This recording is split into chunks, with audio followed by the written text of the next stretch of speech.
നല്ലത് ചിന്തിച്ചാൽ മാത്രമേ നല്ല കുഞ്ഞും ജനിക്കൂ. ഇങ്ങനെയുള്ള ക്രൂക്കറ്റ് ചിന്തയൊന്നും ഇനി വേണ്ട കേട്ടോ. എന്നാ ശരി ചിറ്റേ, ചിറ്റ പോയി കിടന്നോളൂ. വാ.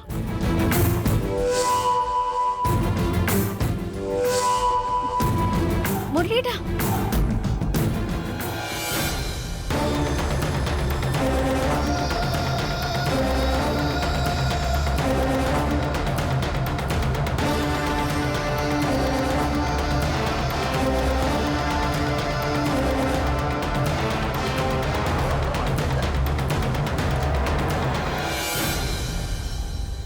ഇപ്പൊ മനസ്സിലായോ മുരളിയുടെ മനസ്സില് എന്റെ സ്ഥാനം എന്താണെന്നും നിന്റെ സ്ഥാനം എന്താണെന്നും? ഇത് മനസ്സിലാക്കിയിട്ടെങ്കിലും അതിനനുസരിച്ച് നടക്കാൻ ശ്രമിക്കേ. അനാവശ്യമായിട്ട് സംസാരിക്കാൻ വരരുത്. പറഞ്ഞു കേട്ടിട്ടില്ലേ, കണ്ണുകൊണ്ട് കാണുന്നതും തെറ്റ്, കാതുകൊണ്ട് കേൾക്കുന്നതും തെറ്റ്. നല്ലോണം വിചാരണ ചെയ്തിട്ട് എല്ലാ കാര്യങ്ങളും വിശ്വസിക്കാൻ പാടുള്ളൂ. പക്ഷെ മുരളിയെ സംബന്ധിച്ചിടത്തോളം വിചാരണ നടത്തുന്നതും തെറ്റാണ്. ഈ ചിറ്റ പറയുന്നത് മാത്രമാണ് അവന് വേദവാക്യം. മനസ്സിലാവുന്നുണ്ടോടി? എനിക്കെതിരായിട്ട് ഈ വീട്ടില് നിന്നെ കൊണ്ടൊരു ചെങ്കല്ല് പോലും എടുത്ത് മാറ്റിവെക്കാനാവില്ല. ഒന്ന് പോടി, പോയി പണി നോക്ക്.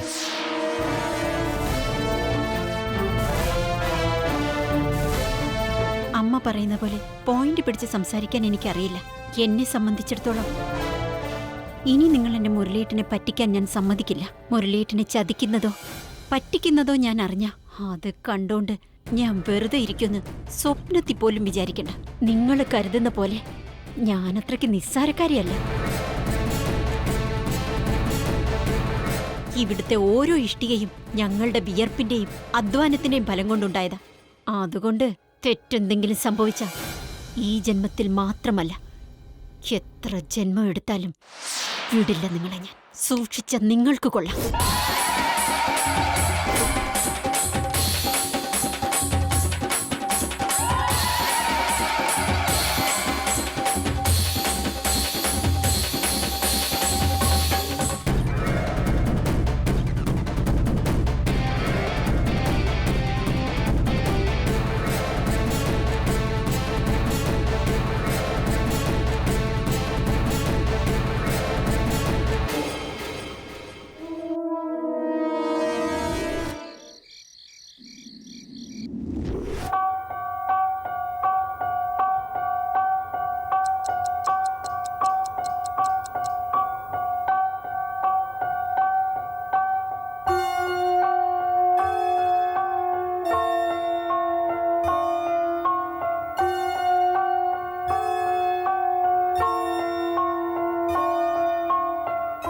ശ്രദ്ധിച്ചു വായിക്കണം. 1 ലക്ഷം രൂപ ജനനിയുടെ ഫീസ് അടച്ചതാ. ബാക്കിയുള്ളതിൽ മുരളിക്ക് വാങ്ങിക്കാൻ പോകുന്ന സ്ഥലത്തിന് 9 ലക്ഷം രൂപ അഡ്വാൻസ് കൊടുത്തിട്ടുണ്ട്. അതിന്റെ എഗ്രിമെന്റ് പേപ്പറായത്.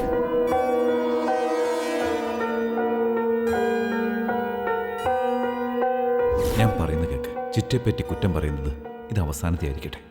ഇനി ആവർത്തിക്കരുത്.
നമസ്കാരം സർ. യെസ്, പറയൂ മാഡം. എന്റെ പേര് ചിത്ര. സാറിന് ഫോൺ ചെയ്തിരുന്നു. യെസ് യെസ്, ഇരിക്കൂ. എന്ത് കാര്യത്തിന് വേണ്ടിയാ ഫോൺ ചെയ്തത്? സാർ, ഈ ഡോക്യുമെന്റ്സ് ഒന്ന് വായിച്ചു നോക്കണം. ഇതിൽ എനിക്ക് ചില സംശയങ്ങളൊക്കെയുണ്ട്. അതൊന്ന് ക്ലിയർ ചെയ്യാൻ വേണ്ടി കൊണ്ടുവന്ന. ഇതൊക്കെ എന്റെ ഭർത്താവ് മുരളീകൃഷ്ണന്റെ പേര് വാങ്ങിച്ച സ്വത്തുവകകളുടെ ഡോക്യുമെന്റ്സാ. പക്ഷേ ചില ക്ലോസസിൽ എനിക്ക് സംശയങ്ങളുണ്ട്. അതൊന്ന് നോക്കി ക്ലിയർ ചെയ്തെന്ന വലിയ ഉപകാരമായിരുന്നു. അതിനെന്താ, നോക്കി പറയാലോ.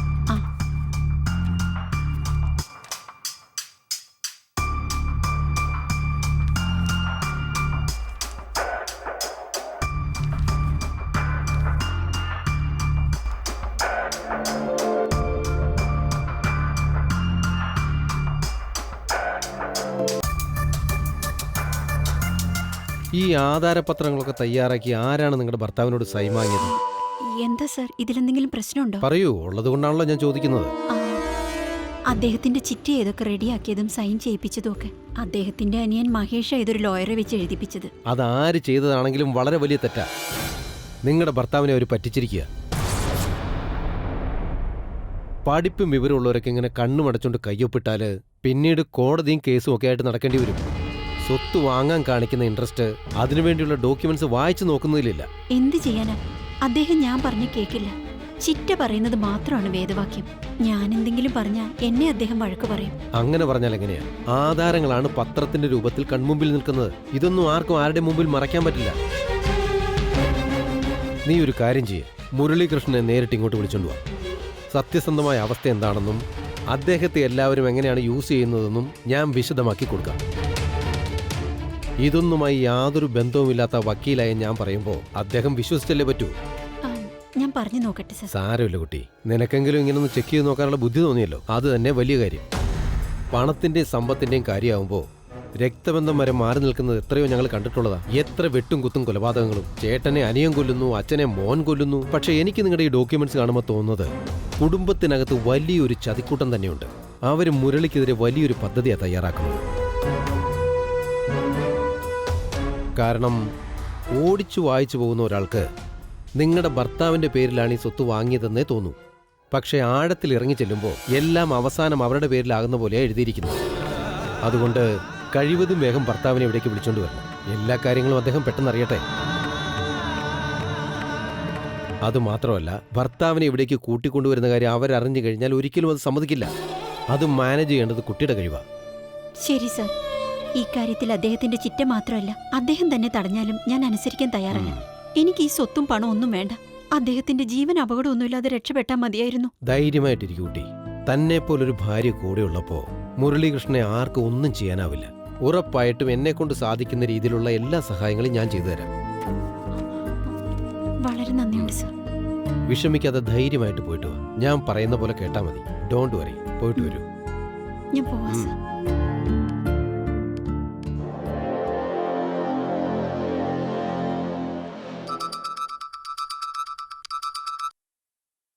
ഹലോ,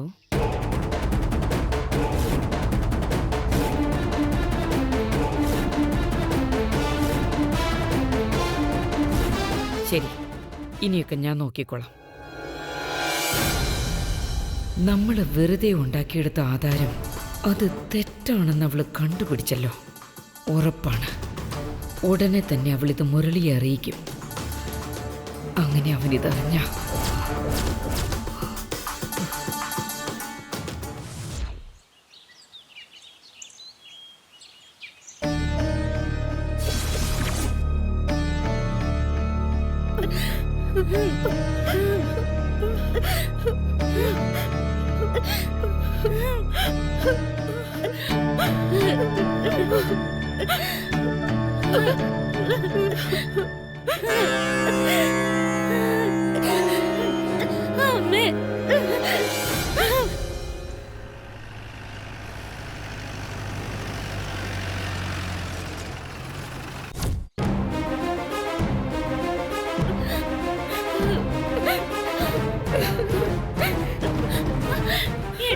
എന്താ എന്താ പറ്റിയേ? എന്തിനാ കരയുന്ന നീ? അമ്മ എന്താ കാര്യം? എന്താ പറ്റിയേ പുഷ്പലതേ? എന്താ പറ്റിയെന്ന് ആരെങ്കിലും വാ തുറന്ന് പറയുന്നുണ്ടോ? അമ്മ ആരോടൊന്നും പറയാതെ എങ്ങോട്ടോ ഇറങ്ങിപ്പോയി. ഇറങ്ങിപ്പോയെന്നോ?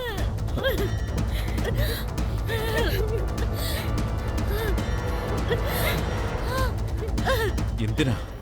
ആ സമയത്ത് നിങ്ങളാരും ഇവിടെ ഉണ്ടായിരുന്നില്ലേ? എന്താ പുഷ്പലത, ആ സമയത്ത് നീ ഇവിടെ ഉണ്ടായിരുന്നില്ലേ? ചേട്ടാ, അമ്മയുടെ വിഷമം കണ്ട് ഞാൻ ഉറങ്ങാതെ കൂട്ടിരിക്കുകയായിരുന്നു. ഈ ഇടയ്ക്ക് ഞാനൊന്ന് മയങ്ങിപ്പോയി. അപ്പോഴാ അമ്മ പോയത്. അത് ശരി. ചിത്ര, നീ ഒന്നും അറിഞ്ഞില്ലെന്നാണ്? ഇല്ല മുരളീട്ട, എനിക്കൊന്നും അറിയില്ല. ഇവള് കിടന്ന് നിലവിളിക്കുന്നത് കേട്ടിട്ടാ ഞാൻ താഴേക്ക് വന്ന് നോക്കിയത്. ശരി, നീ കരയാതിരിക്കെ. ഇത്രയും പേര് ഈ വീട്ടിലുണ്ടായിരുന്നിട്ടും ശരി, പോലീസ് കംപ്ലൈന്റ് കൊടുത്തോ? ഇല്ല ചേട്ടാ, ചേട്ടൻ വരാൻ വേണ്ടി കാത്തിരിക്കും. ഞാൻ ടൗണിൽ നിന്ന് വരുന്ന വരെ ഈ പോലീസ് കംപ്ലൈന്റ് കൊടുക്കാതിരുന്ന എന്തുകൊണ്ടാ? മോനെ മുരളി, നീ ഒന്ന് അകത്ത് പോയി നോക്ക്. എന്താ കംപ്ലൈന്റ് കൊടുക്കാത്തെന്ന് നിനക്ക് മനസ്സിലാവും. എന്താണ്? നീ കരയാതിരിക്കെ.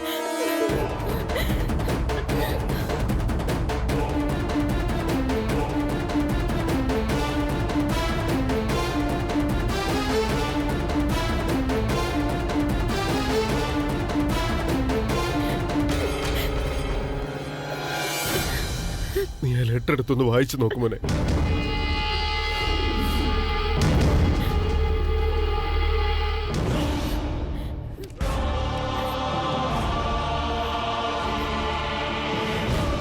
പ്രിയപ്പെട്ട മുരളീകൃഷ്ണന്, നിന്റെ ചിറ്റ സ്നേഹത്തോടെ എഴുതുന്നത്. ഞാൻ സ്വീകരിച്ച തീരുമാനങ്ങൾ ഒരിക്കലും തെറ്റിയിട്ടില്ല എന്നുള്ളൊരു വിശ്വാസത്തിലാണ് ഞാൻ ഇടുന്നത്. പക്ഷെ നിന്റെ കല്യാണത്തിൻ്റെ കാര്യത്തിൽ അത് തെറ്റിപ്പോയെന്ന് മനസ്സിലായി.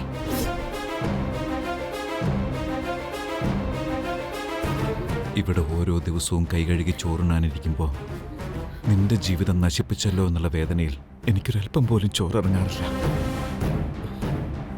ചിത്ര വളരെ നല്ല കുട്ടിയാ.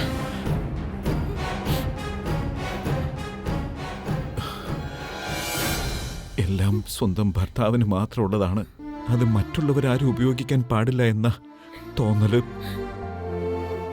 എല്ലാ സ്ത്രീകൾക്കും ഉള്ളതാണ്. പക്ഷെ ഞാൻ എന്നും വീടിനെ കുറിച്ച് ചിന്തിച്ചിട്ടുള്ളൂ. ഇന്നേ വരെ നിനക്ക് വേണ്ടി മാത്രമേ ജീവിച്ചിട്ടുള്ളൂ. നിന്നെ മാറ്റി നിർത്തിക്കൊണ്ട് ഞാൻ ഇതുവരെ ഒന്നും ചെയ്തിട്ടില്ല. അവകാശമില്ലാത്തൊരു സ്ഥാനത്ത് ജീവിക്കുന്നത് ജയിലിൽ കഴിയുന്നതിന് തുല്യ. അതുകൊണ്ട് ഞാനിവിടുന്ന് പോവാ. ചിത്ര വളരെ നല്ല കുട്ടിയാ.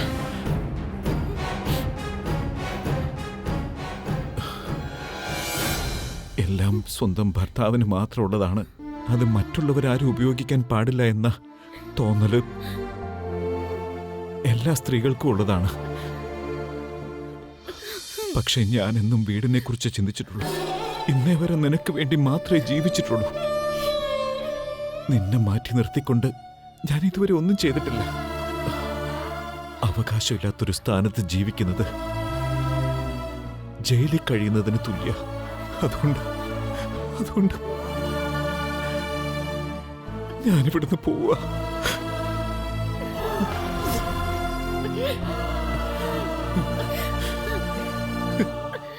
എന്റെ സ്ഥാനത്തിരുന്ന് നിന്റെ അനിയനെ അനിയത്തിമാരെ നീ നന്നായി നോക്കൂന്ന് എനിക്കറിയാം മുരളീകൃഷ്ണ, എനിക്കറിയാം. ഇതുവരെ നിന്റെ പേരിൽ വാങ്ങിയ എല്ലാ സ്വത്തുക്കളുടെയും ആധാരങ്ങൾ, ബാങ്കിലടച്ച പണത്തിന്റെ രസീത്, ഈ വീടിന്റെ അഗ്രിമെന്റ് തുടങ്ങിയുള്ള എല്ലാ ഡോക്യുമെന്റ്സും ഞാനിവിടെ വെക്കുക. പിന്നെ ഇത്രയും നാളത്തെ വരവ് ചെലവ് കണക്കുകളും ഞാൻ എഴുതി വെക്കുക. ഇതത്രയും ചിത്രയെ ഏൽപ്പിക്കണം. ഇനി അവളാണ് ഇതൊക്കെ നോക്കി നടത്തേണ്ടത്.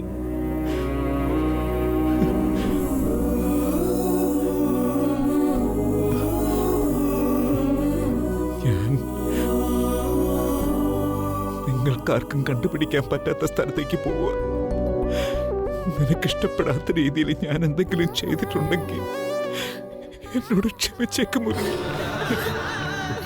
മറ്റൊരു കാര്യം കൂടി എനിക്ക് നിന്നോട് പറയാനുണ്ട്. നിന്റെ കുഞ്ഞിനെ കാണാതെ പോകേണ്ടി വന്നതിൽ എനിക്കൊരുപാട് വിഷമമുണ്ട് മോനെ. ഒത്തിരി സ്നേഹത്തോടെ നിന്റെ ചിറ്റ. ചിറ്റേ,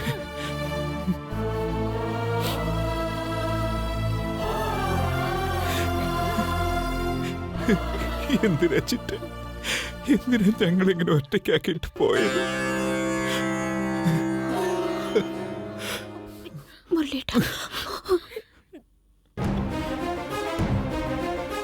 ചിറ്റയോട് നീ എന്താ പറഞ്ഞത്? എന്താ പറഞ്ഞതെന്ന് പറയടേ. സത്യമായിട്ട് ഞാൻ ഒന്നും പറഞ്ഞിട്ടില്ല. ഓടി, നീ നിന്റെ കള്ളസത്യവും.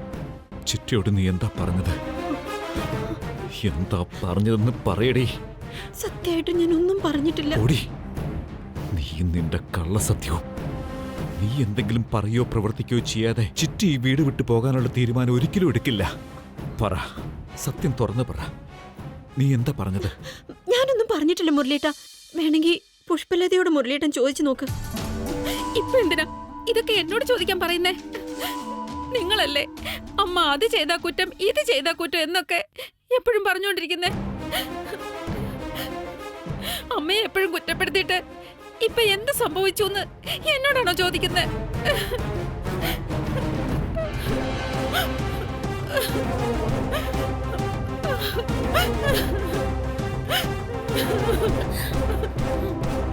നീ നോക്ക്, നീ ആരാണെങ്കിലും ശരി, കാശിനേക്കാളും സ്നേഹത്തിന് വില കൊടുത്ത് നിന്നെ ഈ വീട്ടിലേക്ക് കൊണ്ടുവന്നവരോട് നീ ചെയ്തത് ശരിയാണോ? ഇവരുടെ അനുഗ്രഹം ഉണ്ടെങ്കിൽ നമ്മുടെ ജീവിതം സന്തോഷമായിട്ട് മുന്നോട്ട് പോകും. ഞാനിപ്പോ പോകുക. തിരിച്ചു വരുന്നുണ്ടെങ്കിൽ അതെന്റെ ചിറ്റയോടൊപ്പം മാത്രമായിരിക്കും. അങ്ങനെ നടന്നില്ലെങ്കിൽ ഇനി ഈ വീട്ടിലുണ്ടാവില്ല.